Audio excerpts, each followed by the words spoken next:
अल्लाह के पैगंबर यानी संदेशता, पैगंबर यानी पैगाम संदेश पहुंचाने वाले को कहते हैं। अब हम डेली देखते हैं कि एक आदमी काम की कोई बात, जिसको पैगाम यानी संदेश कहते हैं, दूर किसी दूसरे आदमी के पास भेजता है। ठीक है, जैसे फॉर एग्जांपल हम किसी को कॉल ही करते हैं फ़ोन पे, ये इन्फॉर्मेशन देनी है, स्कूल का नोटिस है, ये एक तरह का पैगाम है।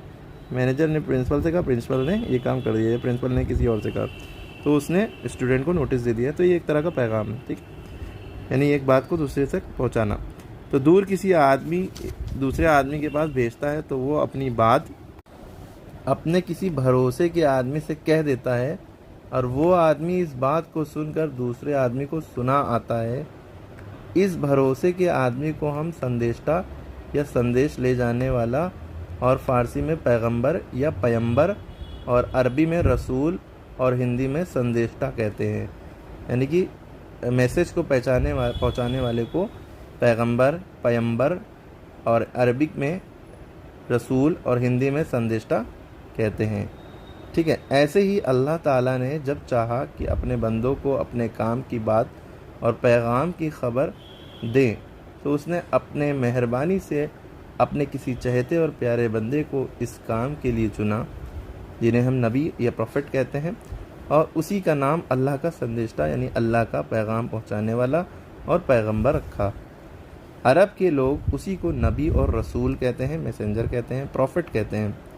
अल्लाह के इन संदेश वाहकों को रसूलों का हुक्म ये है कि वो अल्लाह की बातों को बंदों तक पहुँचाएँ, यानी इंसानों तक पहुँचाएँ, और उनको बताते हैं कि तुम्हारा अल्लाह तुमसे क्या चाहता है, और किन बातों से करने का हुक्म तुमको देता है, और किन बातों को वो नापसंद करता है, डिसलाइक करता है।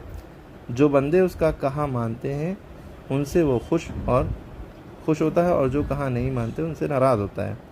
फॉर एग्ज़ाम्पल कि पैगंबर हमारे तक, इंसानों तक एक मैसेज लाए कि ईश्वर अल्लाह भगवान सिर्फ़ और सिर्फ एक है, उसी की ही इबादत करनी चाहिए और किसी की इबादत नहीं करनी चाहिए।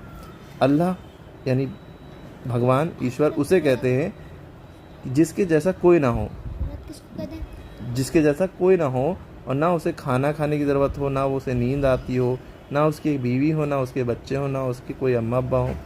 ठीक है, उसे अल्लाह कहते हैं। अब देख लें, क्या कोई ऐसा है दुनिया में जिसके माँ बाप नहीं थे? तो अगर माँ बाप थे तो अल्लाह नहीं हुआ, उसकी क्वालिटीज़ में से वो बात नहीं है। उसकी औलाद है तो वो नहीं हुआ, उसकी बीवी बच्चे हैं कोई किसी के, तो वो अल्लाह या भगवान या ईश्वर नहीं कहा जा सकता, वो पूजनीय नहीं। ठीक है, उसकी कोई औलाद नहीं, उसके जैसा कोई नहीं, ना उसे भूख लगती, ना प्यास, ना नींद आती है।